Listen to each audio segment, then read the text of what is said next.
జీఎస్టీలో 12% 28% స్లాబ్లు ఎత్తివేత. Health, life insurance ప్రీమియంపై GST రద్దు చేయాలని ప్రతిపాదన. సిగరెట్లు, టొబాకో, లగ్జరీ కార్లపై మాత్రం 40%. సెప్టెంబర్ మొదటి వారంలో జీఎస్టీ కౌన్సిల్ భేటీ, అందులోనే తుది నిర్ణయం అంటూ మనం వార్త వస్తున్నాం. ఇక రెండే స్లాబ్ ఉండబోతున్నాయి. జీఎస్టీలో రెండే స్లాబ్ ఉండబోతూ ఉన్నాయి. కేంద్రం అయితే తీపి కబురు చెప్తా ఉంది. ఇప్పుడు ఏంది, ఇక ఒక 5%, 12%, రెండు స్లాబ్లే, 5%, 18%, రెండు స్లాబ్లే ఉండే ఛాన్సు. జీఎస్టీ మంత్రుల బృందం ఆమోదం. తగ్గ ఉన్న రేట్లు 12% స్లాబ్లను వస్తువులన్నీ 5% స్లాబ్లకు మారిస్తే ప్రధానంగా వెన్న, నెయ్యి, బాదం, nuts, seeds, biscuits, processed food, fruit juice, vegetables, food preparations, dry fruits ధరలు తగ్గుతాయి. రోజు ఉపయోగించే toothpaste, soap, hair oil, paper, books, pencil ధరలు దిగి వస్తాయి. అదేవిధంగా బట్టలు, బూట్లు, చెప్పుల ధరలు తగ్గుతాయి.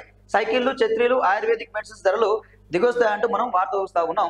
ఇక రెండే స్లాబ్లు ఉంటాయి, 5% స్లాబ్, 18% స్లాబ్. ఇంతకుముందు ఎట్లుండే 5 ఉండే, 12 ఉండే, 18 ఉండే, 25% ఉండే. ఇప్పుడు 18%, 25% రెండు స్లాబ్ కూడా ఎత్తేస్తామని చెప్తా ఉన్నారు.